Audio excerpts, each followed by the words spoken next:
Welcome, everyone. We are really looking forward to spending time with you today, talking about assumptions and how we might think differently about some of the things that we have typically thought to be certain and true. So this is an opportunity for us to really think big and challenge ourselves to think creatively about some of the core tenets of our fundraising profession. I'm Penelepe Hunt.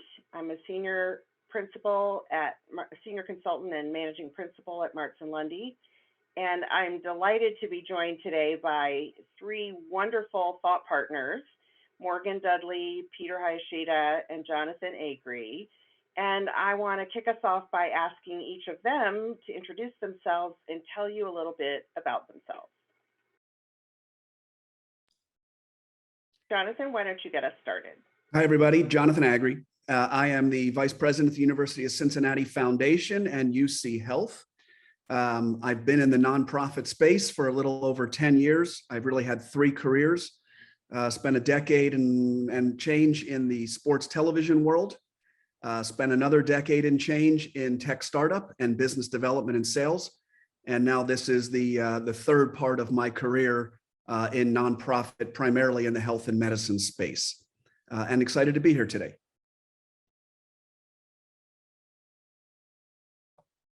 Morgan Dudley. I'm the Director of Institutional Advancement at Phillips Exeter Academy.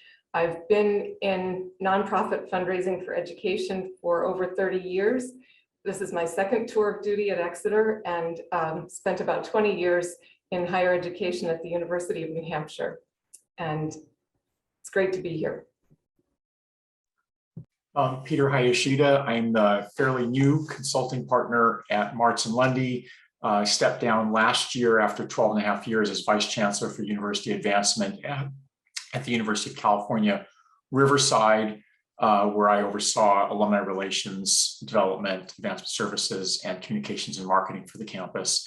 I was at UCLA for 19 years before that, and then I was out in the private sector before that. So I've got about 32 years of higher ed experience and delighted to be with everyone today.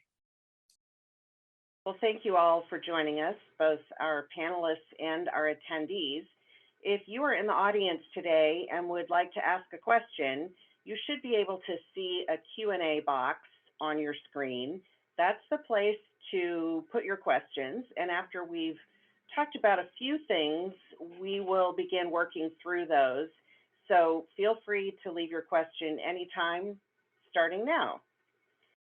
I want to kick us off by talking about standard practices, the way we've always done things, and ask each of our panelists to share one thing that if you could throw it out of the standard practice in the field of fundraising, what would it be?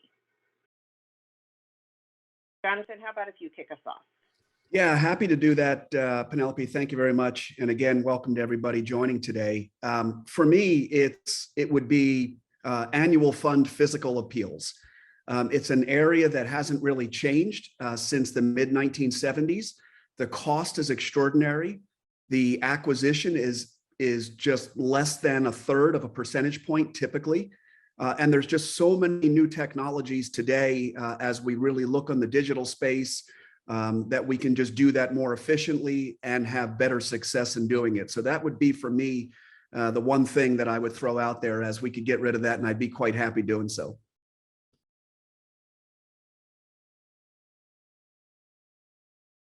Morgan? Thank you. I agree with you, Jonathan. I think that would be a good step for all of us, and for all the reasons you cited. For me, it's the presumption that institutions should simply go from campaign to campaign. I think so often it's very easy to anticipate that your team in advancement can solve problems, and a lot of hard work and hard thinking can be set aside if you can raise money for things rather than be really creative about the resources you have.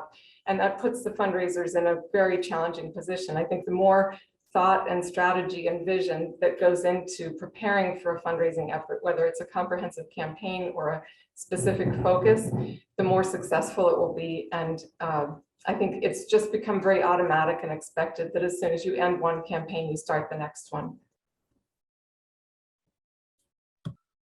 And I'd like to echo and emphasize a part of Jonathan's point, which is that the piece of the annual giving effort that we do that I got rid of at my last institution for the very reasons Jonathan mentioned is PhoneAthon.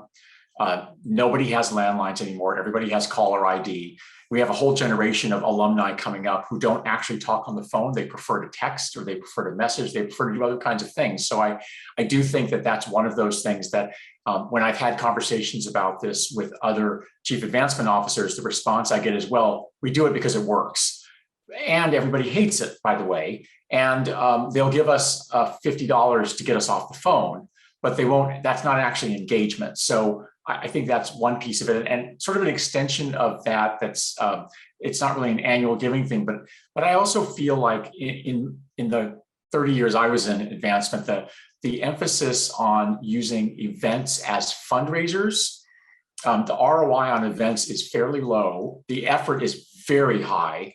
I'm fine with events as educational tools, as celebratory tools, but we spend so much time trying to fill every seat at every table that in some ways, I don't think we put enough emphasis on the content and the experience of what we're trying to do when people walk into that venue and how we want them to feel when they leave. Some follow-up questions from our participants about your point, Jonathan, which Morgan and Peter have endorsed, and I agree with as well. First of all, they're wondering if you mean by the physical piece, if you're talking about direct mail, and Peter, obviously you were talking about phoning as well. And then a participant asks, are we missing out on connecting with older donors who don't have email by not providing a physical mailing? Yeah, it's a really good question. And to Peter's point, I was going to also say traditional events, but I decided to choose one. So I went with the annual fund physical appeals, direct mail specifically.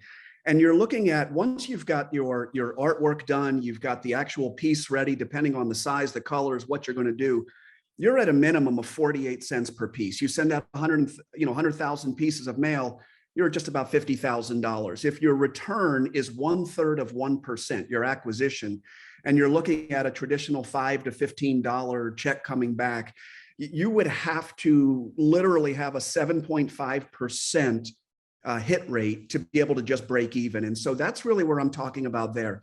I've heard the argument, and I get it directly from my direct reports. I get it from the vendor we use, that we would be potentially leaving folks in that, say, 70+ age range out. And what we're finding is, specifically in the health and medicine space, you cannot get an appointment with a physician anymore without providing an email address.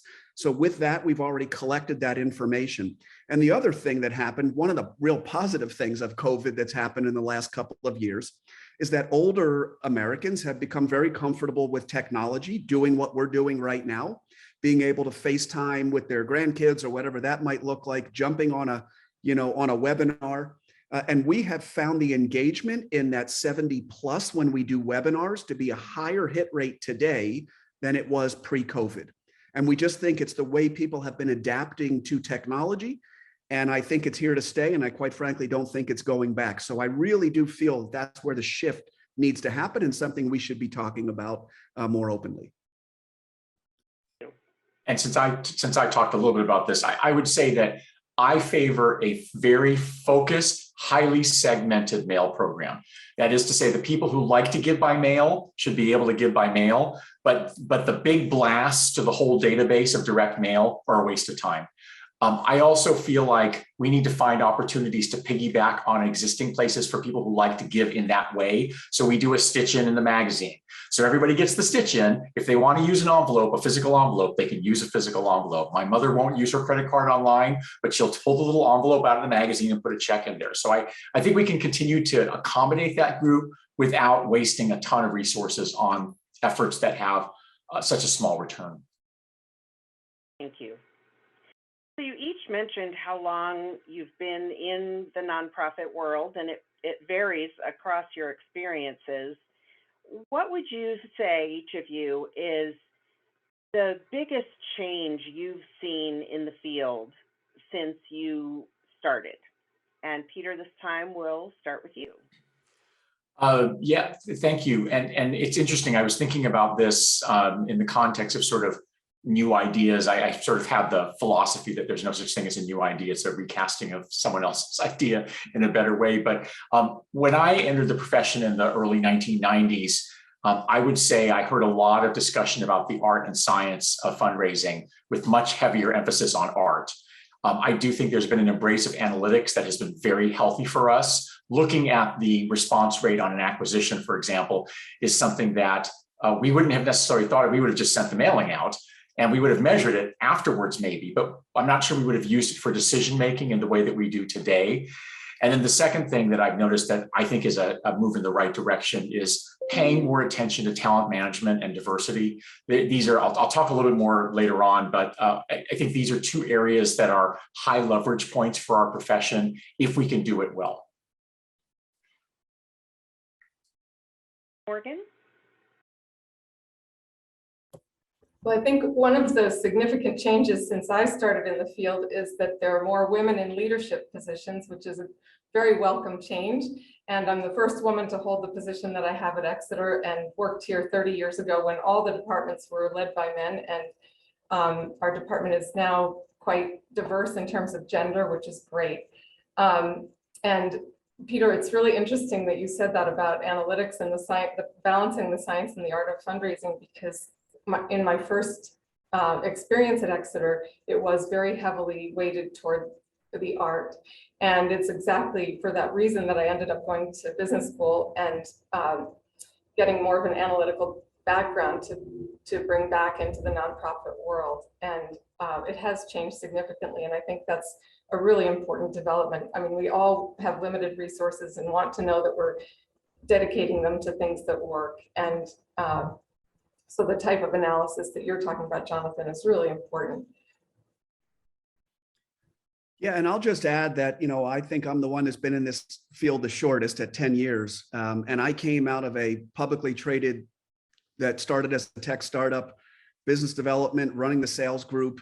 And when I came into the nonprofit space, it was for a very personal reason that made me transition over here. And I made the statement, I'd like to build a for-profit sales organization in a nonprofit environment. And I had people look at me and say, oh, that's going to really upset our donors, and they won't like that because it's going to be that used car salesman, technology. And that just told me that they had no idea what salespeople did in the for-profit space by saying that. And what I found was that I never met anybody. Actually, it's not true. I met one person in my 10 years whose business card said philanthropist. Pretty much everybody else was a business person. Oftentimes they've, had a great idea. They worked their butts off for 30 years, made a lot of money, decided to give back.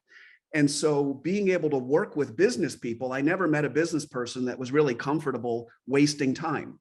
And so the only thing a for-profit salesperson does is they're very, thoughtful in terms of when they're reaching out, what they're saying, what the conversation should be, and let's get to the bottom line as quickly as possible so that you're not wasting my time and I'm not wasting yours. And we've been very successful in building a for-profit sales organization in the places I've been, all in a nonprofit environment. And the feedback that I get across the board is we need more and more and more of that and less of the way it used to be. And it's just a mindset that I think the nonprofit environment believed for the people that quite frankly never worked across the aisle.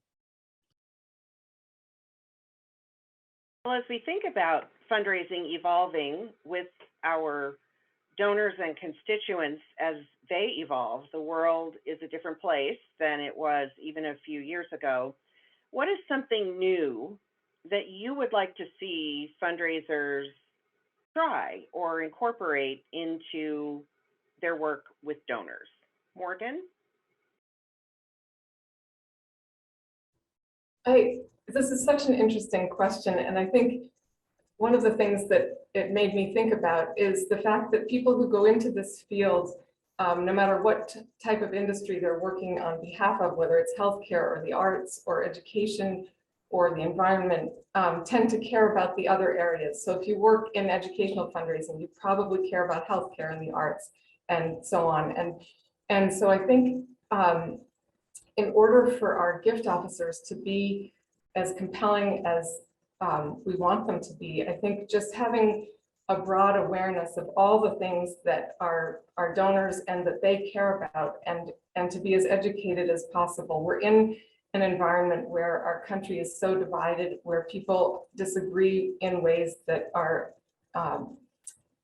so challenging and have a difficult time even discussing differences of opinion. And we're all trained to be good listeners. And I think our work is such a beacon of hope in this environment because we are, I think, so skilled at listening and understanding what people are thinking, even if we disagree with them.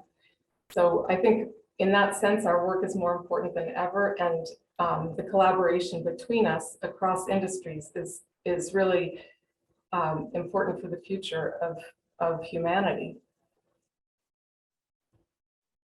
Peter? So I sort of have one thing that I feel like if there's something I would introduce, I should have done it in the last 12 and a half years. But one of the things I think we need to do better as a profession is be more thoughtful and intentional about how we train leaders and managers. The level of turnover we have in our organizations is ridiculous. And if we really believe we're in a relationship-based business, then putting a new gift officer in front of someone every 18 months is not an effective way to build trust and rapport. And I think that can be traced back a lot of times to the kind of cultures we create within our organizations and the ways in which they either incentivize people to stay or leave. And then sort of an adjunct to that from an internal perspective is I think it's very easy in our profession to sort of, the people who are really successful tend to be very competitive with themselves and sometimes with each other. I think we need to figure out ways to be more, to reward collaboration, because unlike, and I'm going to use, I love Jonathan's approach to this actually, because it's very provocative and it gets me thinking in ways I wasn't thinking before, but we don't have product lines. And I remember having conversations with people that just because someone was a geography major as an undergraduate doesn't mean that's where their philanthropic interest lies. So having gift officers who understand the ecosystem within which they live and can do smooth handoffs from the donor's perspective, every person they see from my institution is my institution. They don't see, oh, well, this is the science person, but what I really want to do is talk to the humanities person. They want to talk to the person who's in front of them and say, here's where my interest is. And then the person who's in front of them needs to have some thinking skills to be able to say, well, if I keep pushing them about science, they're not going to give to science. What I need to do is figure out how to get them to give to humanities as generously as we can get them to do that. So I think Peter just touched on something that I specifically look for when I'm hiring fundraisers, and I don't care if they're 22 years old or 82 years old, and that's critical thinking skills. In the for-profit sales and business development space, the critical thinking skills, the business development mindset, that venture philanthropy, people say, well, I want an entrepreneur in the nonprofit space. And then they go and they hire the exact same person that's been doing this for 30 years and wouldn't survive a week in an entrepreneurial environment because the pace would be too quick. They wouldn't have those critical thinking skills. And so again, by building for-profit sales organizations in a nonprofit environment, that's the critical thing I look for. You got to have a good personality. You got to be able to look okay when you go in front of somebody, put on a suit or a jacket, et cetera, and look the part. But the critical thinking skills, the idea to start to connect business to the business development opportunity, the thought about what venture philanthropy could look like, that is our future. That is how this business evolves. And again, I just think the ones that will continue to do it the same way over and over because they're afraid of making a mistake and maybe slipping in their fundraising totals will eventually be left behind. It's not what current donors are looking for. Let's talk about a culture of philanthropy. We often hear fundraisers talking about trying to cultivate a culture of philanthropy across an organization. And we find sometimes that when we ask people, what is a culture of philanthropy? There's not a great deal of certainty about what that actually is, or what it means, or what it looks like. So what would each of you say would define a culture of philanthropy? What does it look like in an organization? Morgan, will you start us off? Sure, thank you. I think it's a number of things, and you can feel it when it exists. And it really begins with customer service orientation, and that's not the right term for it, but the idea that everybody at the organization understands how important donors are to the life of the organization and treat people at a level that they deserve for their generosity. And the word philanthropy, it's just one of the most beautiful words in the English language, meaning the love of humankind. It's not the love of money, it's the love of people. And the idea that you are part of an organization that is serving people, whether it's education or the arts or healthcare. So whether you're interacting with the institution by speaking to a receptionist or making a gift and working with a gift officer, sitting in on a class, you're a patient in a hospital, you get the sense that this is an organization that is driven by helping people. And I could talk about Exeter and all the ways in which that's reflected here, but my own experience that I think of when I think of this idea of a culture of philanthropy is Mass General Hospital, having spent time there with family members. And the minute you walk in the door there, you know they care about patients, and the experience is going to be at the highest possible level, the greatest level of care. And that's both medical care, but also just a personal approach to every situation and tremendous compassion. So I think a feeling of gratitude and a pervasive sense that the institution was built on the generosity of people who came before is sort of a common thread. How about you, Jonathan? So I've been at the University of Cincinnati now for 14 months. When I came, they had just started building a beautiful $150 million state-of-the-art brand new emergency department. We're the only academic health system in the region. And the CEO, I said, tell me about your project here, because we had a big fundraising number on it that I inherited. And he started telling me, well, it's the only flex ICU in the region and the only blah, blah, blah. And he was just going through all of these technical components. And I said, there's not one person in the community, and I would argue there's a lot of people that work here that have no idea what any of that means. I said, so if you can't communicate the impact of why we need philanthropic investment and use the word investment and stop saying gift, we're not going to ever be able to build a culture of philanthropy. Because to me, the culture is both internal and external. And so again, if the University of Cincinnati and UCMC Medical Center is the primary place for people to go when you're really, really sick, then how do you make that connection? How do you build in that impact so that the community says that's the place to go when you really need someone to take good care of you? How do you get the internal constituents to say, here's the impact that this will provide to our community, not just in numbers of people we'll see, but why we had to spend $150 million to build it and why we need $30 million, quite frankly, from the community to help us support that. And so we've been really working over 14 months to build that culture. I would argue today, 14 months after I started, we've done a really good job building it externally, and we have nothing that looks like a culture of philanthropy internally. And yesterday, and with that same CEO, meeting with him yesterday, I said something to him because he said, well, we've got this board meeting coming up in a few weeks, and I want to talk about our culture of philanthropy and all the progress we've made. And I said, we haven't made any progress. And you know why? I said, because when we get to the point when you as the CEO and the CFO can start to budget for philanthropic investment, then you'll know you have a culture of philanthropy. Again, we're thinking about a gift as if somebody's giving us something because they like us. We got to start talking about investment. Investment kind of gets people's minds changing a little bit. They think of the different connotation that the word gift means versus investment. Investment means impact. Investment means expectation. Investment means when I give you my money, there's going to be a real expectation not 5 years down the road, but 90 days down the road that you can show me where I can come in and kick the tires. And so that's kind of how I look at the culture of philanthropy. And it's a challenge that most organizations can never solve.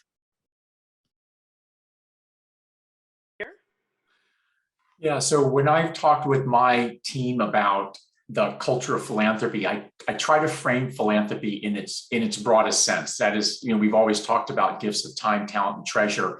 And it's hard for people who are not the ones actually asking for the gifts to feel included in the process if it's only about solicitation. So for me, the broader context is how do we get people to volunteer? How do we get people to lend their expertise? And for a lot of the folks who are in alumni relations or communications, I think it's, and Jonathan made this point to me a few weeks ago, but it's important to delineate in an organization who's actually asking for money and who's supporting that process. Otherwise, you have chaos, right? You don't want people wandering off asking for money. On the other hand, everybody should be thinking about the role that they play in that broader, and I like the word investment. I like the word gift too. That broader thing that people feel like they're giving to the institution that no one's forcing them to do, but they're doing out of a sense of passion, sometimes out of a sense of responsibility, sometimes out of a sense of legacy. There are different reasons that people give, but trying to tap into all of those, to me, if you've got an organization that's a high functioning culture of philanthropy, people are asking themselves that question: what motivates this person, and how do we get them to fall in love with the institution over and over and over and over again? I also think that the messaging and communications pieces of our organizations have to be imbued with the idea that people want to make a difference and they want to use their financial resources to make a difference. So it's not about the dollars, as both Jonathan and Morgan have said, it's about what the dollars do for the institution, right? It's about what they make possible. And if we can do that, then you have the communications people making sure the development and alumni relations people are at the table when the magazine is being planned, not to review the last draft to figure out if there's a donor story we need to put in someplace. And that's the kind of culture of philanthropy that I think looks more seamless to the donor, but also in the long run serves the institution more faithfully. Let's take this a step deeper into relationships between donors, potential donors, and the organizations they support. Jonathan, you spoke of taking a corporate sales approach to the fundraising process and learning that most of the people you were describing that to didn't really know what a corporate sales process looks like. There's often a question about how relationships fit with sales and how you take principles of sales behaviors that are effective and apply them in a context where the goal is also long-term relationships.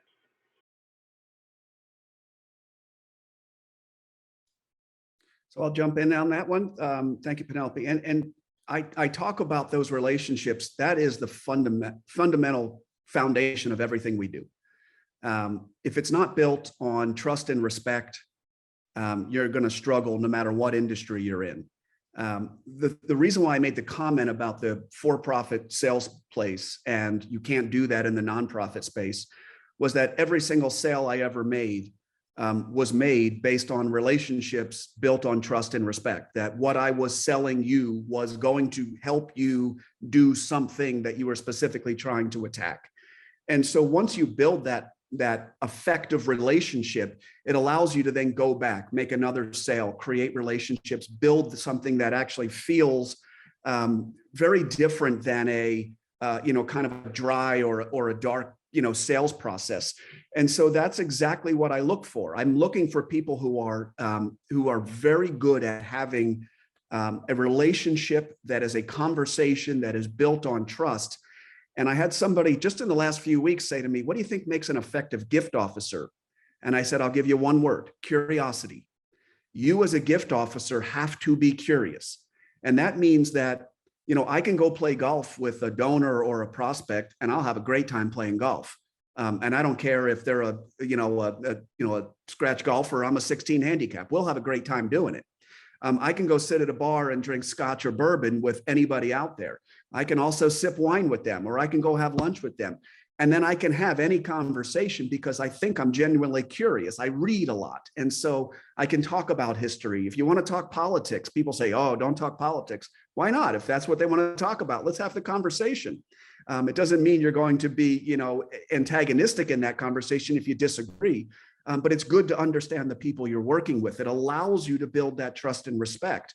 And so that is what I look for. I look for curiosity. I look for those critical thinking skills. That's how you build effective sales teams. And I'd consider us a sales group. So that's kind of the mindset that goes into it for me.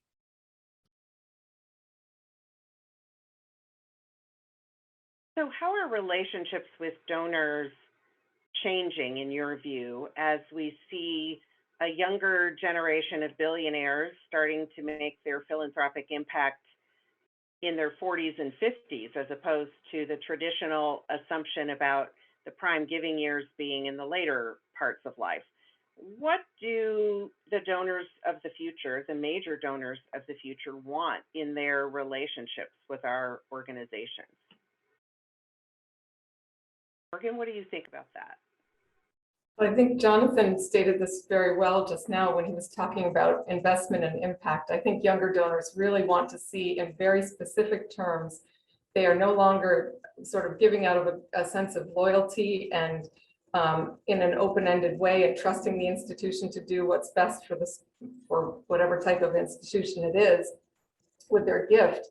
They're looking for specific impact, specific feedback, and then assuming they're satisfied with that to reinvest. And I think that is a different sort of philosophy and mindset for donors. And it also requires, as Jonathan was saying, a particular curiosity on the part of gift officers and again, tremendous listening skills to really understand, are we meeting what the donor expected us to do? And at the same time, making sure that we're aligning what they're asking for with the institution's priorities and not going off in a direction that is not consistent with our own values and mission.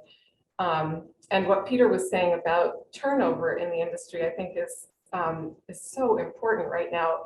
These young donors who are making significant investments will become old donors. And I think if we can hang on to our best people and reward them and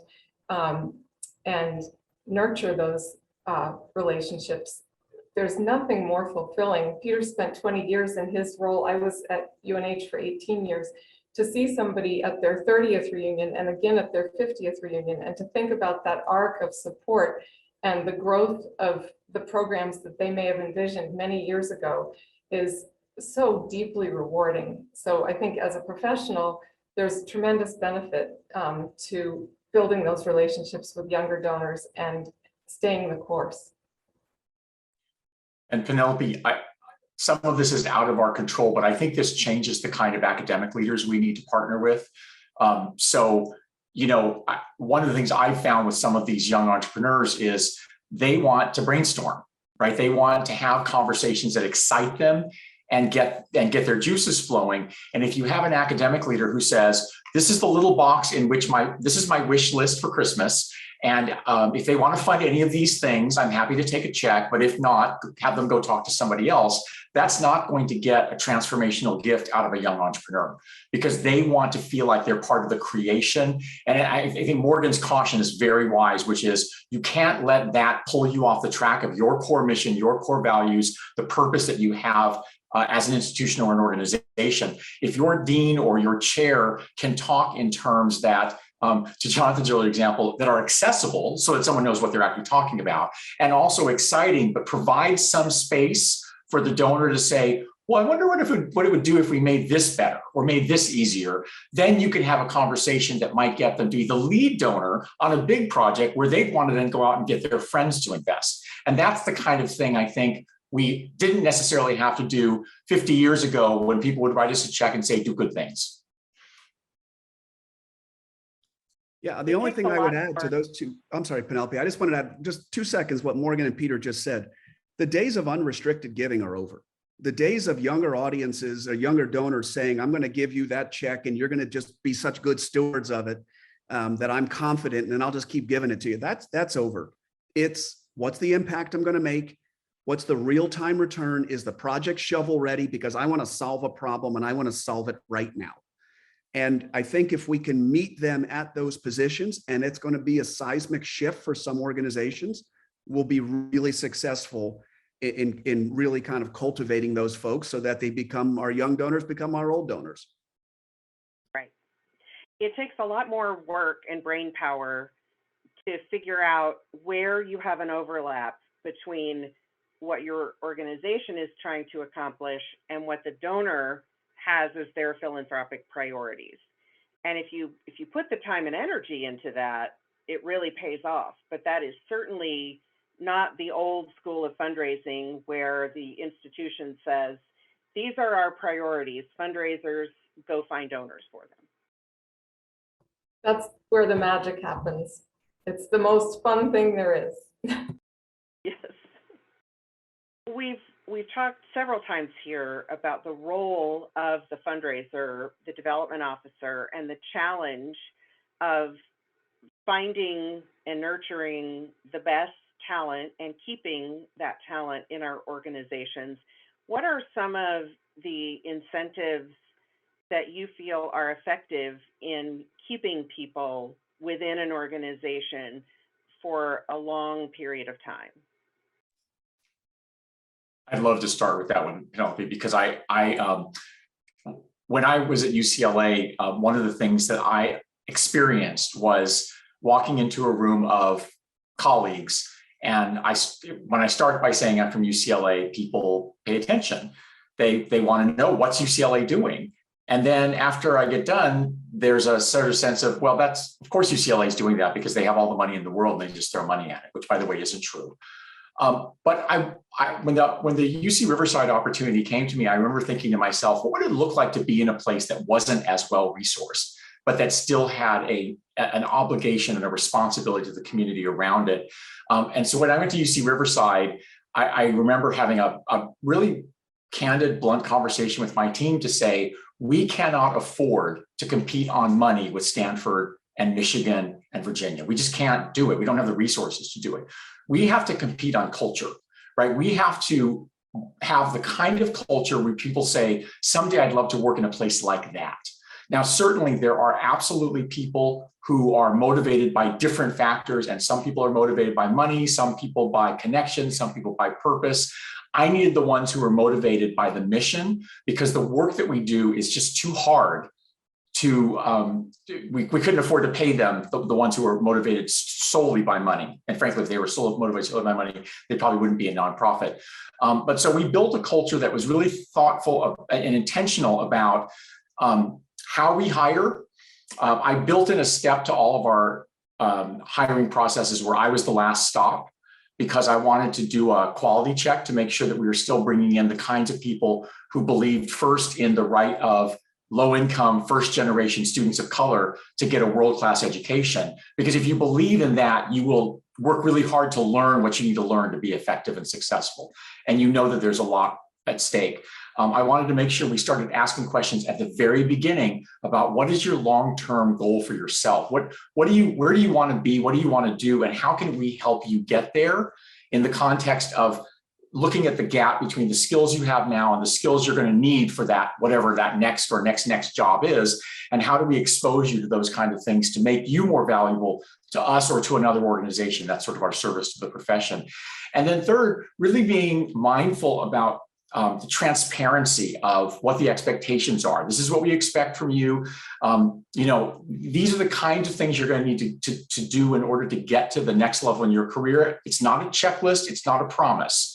It's just a description of the ways in which people in our profession, who often don't come in with a formalized training in development, to be able to say, oh, here's how I make sense of this. Here's how the career ladder works. Here's, I'm in a place where people actually pay attention to me and care about me. And nowhere was this better validated for me than when COVID started. And the sense that people had that they were in a safe place where they were going to be able to do good work but also not endanger themselves. And I think that was the payoff on the investments we made over the course of the decade before. It is definitely a long game. So we have a couple of questions from participants about the old assumption, the tried and true, that it takes 18 to 24 months for a development officer to close a major gift, or 12 to 18 months. Is that necessarily true?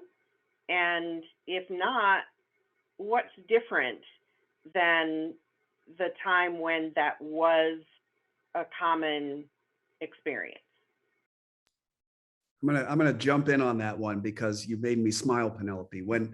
When I got into this business 10 years ago, I had people telling me, well, you know, an effective gift officer is going to require 18 to 24 months to start building those relationships before any real impact happens. I said, wow, the organization's spending a lot of money, a lot of resources on that individual to wait that long for a return. And then I would sit around and, you know, I got asked out to, a couple folks in the office, hey, we're going to happy hour. You want to join us? And one of the folks at the table was talking about a significant gift they brought in. And I just asked a question. I said, tell me about the process. And they went into, well, it's been about 24 months and we did blah, blah, blah, blah, blah. And I nicknamed the industry that night over a beer, Cocktails and Fairy Tales. And I said, we literally sit around, we drink, we tell each other these great stories, how great we are and the impact we're making. But the reality is that that donor was probably so bored of this constant waiting for an ask that they finally just self-disclosed, I'll give you money. And that's just not the way this should work. We have to be salespeople. We have to be the advocates for our institutions and go out there and say, we've got a need that requires an investment. And that's why I talk investment and not gift. And we go back to that, because if I can connect with a potential donor that I need an investment, if they say no to me or not right now, then I need to have 10 or 15 others that I can go to. And so that's the mindset that I'm trying to put into people, that, you know, you build your own process, you build your own ability, and you build your own time for your career ladder. And so, you know, a lot of young people today, after a year, well, I've been here a year, I demand a promotion and a salary bump. What have you done? And they don't want to have that conversation. Some don't. The ones that do are the ones that are self-motivated, moving, and look at that timeline and say, that was some of the most ridiculous stuff in the world. By the way, that falls more on the art than the science, because I don't think anybody ever actually looked at those numbers and said, this is how long it's going to take to be effective. If it was going to take me 18 to 24 months to actually bring in money, I would have never moved into this industry, or I would have tried it and gone right back to the for-profit space, because that would just be deathly boring.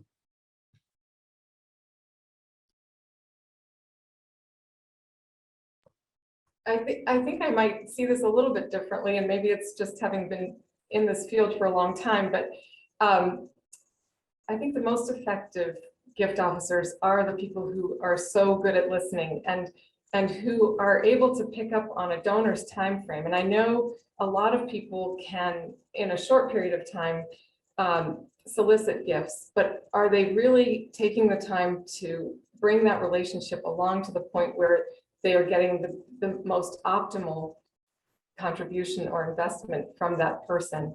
So I think I'm guessing that adage about needing 18 to 24 months was developed initially potentially to take some pressure off new people, but also to set some expectations once somebody had been around for a while. And I think having that intuition and being able to hear where your donor is and meet them where they are, you know, our timeframes are not always aligned with donors, and people have major wealth events and things are happening in the economy or their personal lives that interfere with the things that we need from them. And I think the people who can basically ebb and flow with those changes for the donor are the most effective. And I think it's so important with these relationships to have a long-term view and to think about the fact that this is probably the first time you're going to have this conversation, and hopefully future conversations are going to be about bigger gifts and bigger investments and bigger impact. So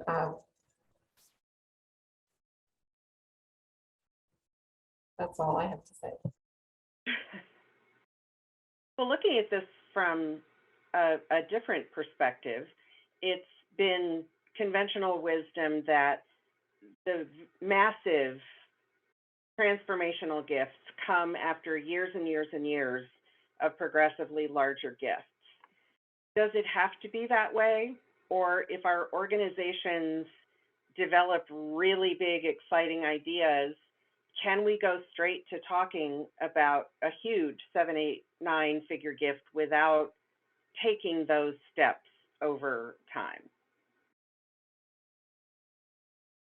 Peter? Yeah, so I love this question because you know I resonated with many of the things that Morgan said. We've been in the business for a long time, but I also think, to Jonathan's point, sort of this and I noticed something that made me realize that the kind of process you're talking about, I have seen happen typically in health sciences, where someone who's not a graduate, graduates of health sciences campuses as a group are not the best donors. However, non-alumni can make substantial investments in health sciences because that's what they care about. And they don't necessarily do it at their alma mater. So I guess what I would say is that this idea that we can look at data and draw some inferences. They might not be causational. At the end of the second UCLA campaign, my boss and I sat down and we ran a list of the donors who had 640 something donors who had given at least individual gifts of at least $1 million over the course of the institution's history. And we did sort of a big crosstab on a variety of factors. Average time between first gift and first $1 million gift was 17 years. Average first gift was $100 of unrestricted money to the annual fund. Average number of destination places on campus to which they had given was 7. And there were lots of variation. There were people who gave to medicine and athletics, who gave to humanities and physical sciences. And I think what we learned there was that, number one, many of these transformational gifts actually didn't come out of nowhere, but there may have been someone who, as Jonathan said, had just gotten impatient because they weren't getting presented with the big ideas. There's an old saying in the profession that there's no shortage of big donors. There's a shortage of big ideas that people actually want to give to and invest in.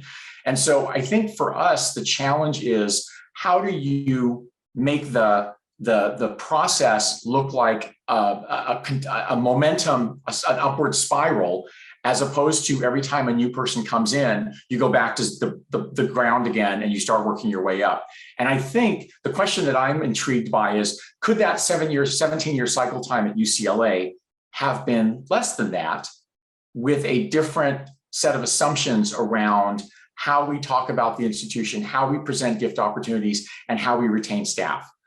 Because I think those are the drivers of the kind of trust that is required for someone to make a really big investment into an institution. The most common reason people don't give is that they're not asked. That's right. We assume they won't be ready to make a major gift for 12 to 18 to 24 months, and we behave accordingly. They may feel we don't need them to make a really large gift. So it's changing our own thinking and going to what you've all referenced, listening, curiosity, to find out what they actually want to accomplish with their philanthropy. And it may be faster and larger than we would have thought.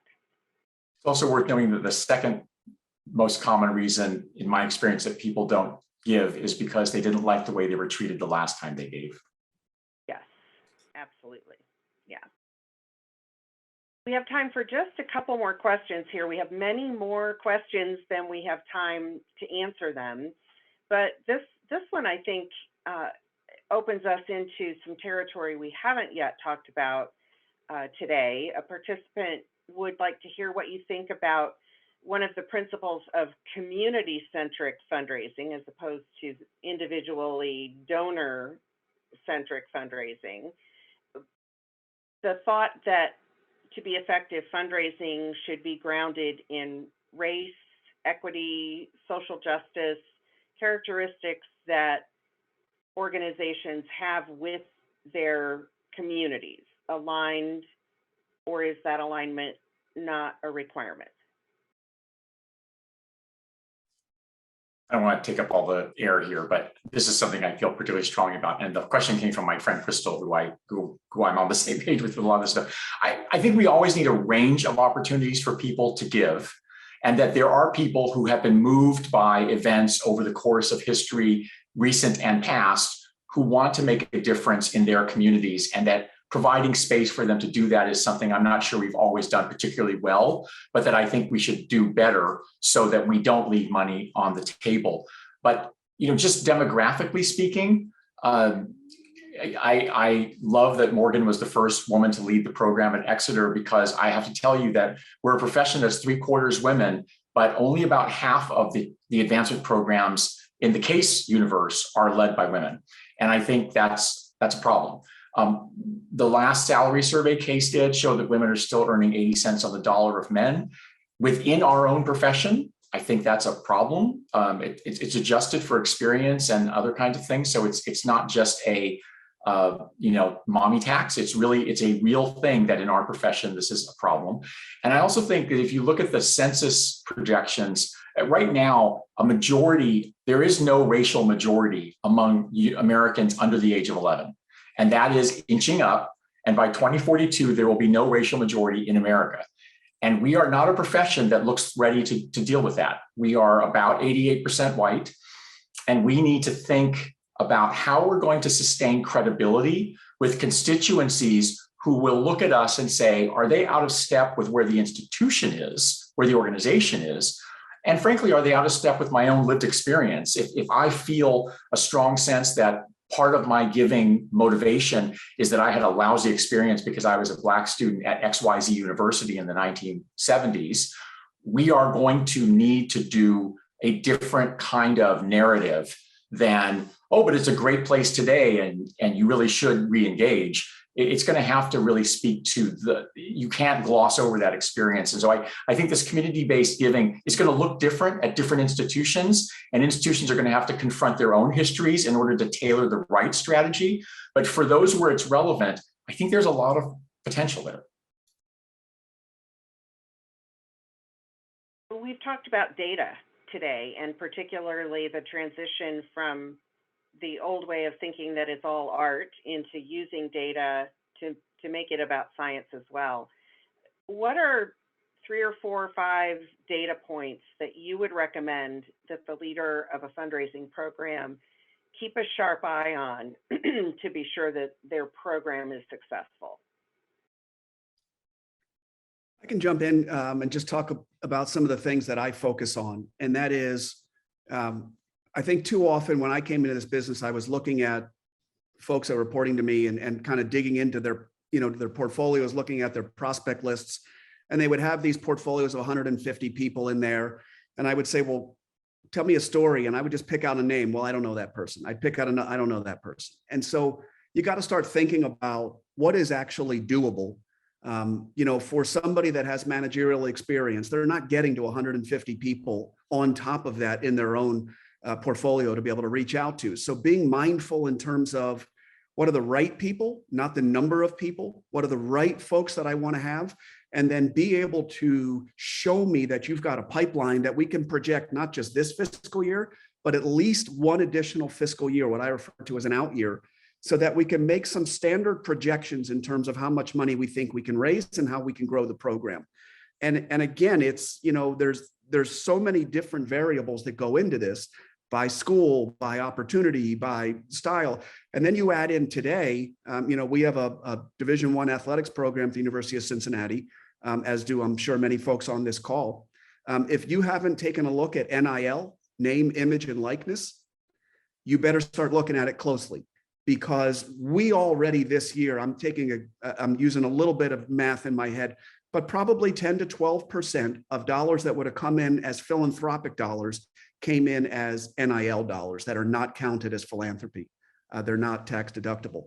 That is going to grow unless the NCAA makes a dramatic change or shift in the next 18 months. And that stuff you just have to be aware of. You've got to think about the changing landscape that you're working in, because that's something I don't think anybody anticipated. And it is millions and millions of dollars. And if you don't know it, just Google NIL right after this call, and you'll see a myriad of challenges that are going to be coming to us quickly if you've got Division I programs in athletics.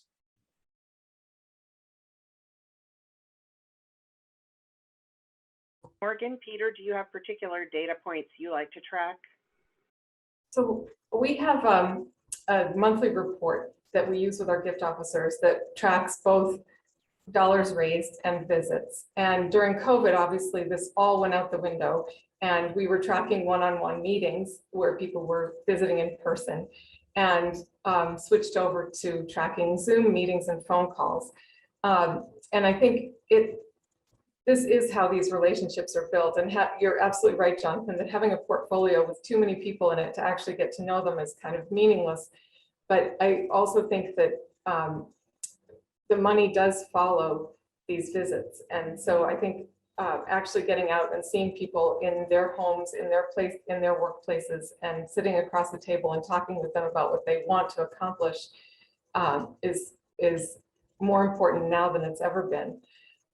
So I think tracking personal connections is really essential to our work. Great. Well, as our time wraps up here, we're going to close with a lightning round, and I'm going to ask each of our panelists, if you had a magic wand that you could wave, what is the one thing you would most want to change about the industry, the profession of fundraising? Peter? So I'm going to run the risk of sounding repetitive, but I'm just going to say I think we need to really invest in people as a long-term relationship. The relationship we have with our donors is long-term. The relationship we have with our people should be long-term as well. And thinking about them as you can only raise money if you have very high quality inputs, people and data. And if we're not investing in those two things, we're not going to be successful. Morgan? I am going to be repetitive with Peter and say that the thing I would most wish for is, and wave a magic wand for, is more diversity in our applicant pools and in our staff. And this is a huge personal commitment for me and for many of the people I work with. And so I think we really need to make a deliberate and intentional effort to recruit people into our industry so that our staffs reflect the people we're serving. Well, I'll go with this industry needs to stop hiring development leaders who have little or no ability to lead people. When you look at development lead jobs, has to show that they raised a $50 million gift. Well, I did it all by myself. No, you didn't. Okay, so that's ridiculous. But that makes them qualified to run a development shop that is a small business. That could be $100 or more million business with $20-30 million budgets. Do you know how to run a budget? Do you know how to look at a spreadsheet? Do you know how to lead people? Do you know how to organize a structure that is going to be successful? Can you work with board members? Can you work with leaders?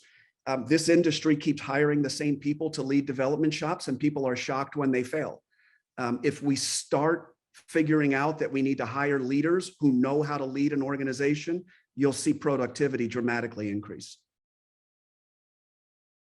Thank you very much to our panelists, and thank you to all of you who joined us today as participants. We've really enjoyed this conversation, and we hope we'll be able to continue it out into the future.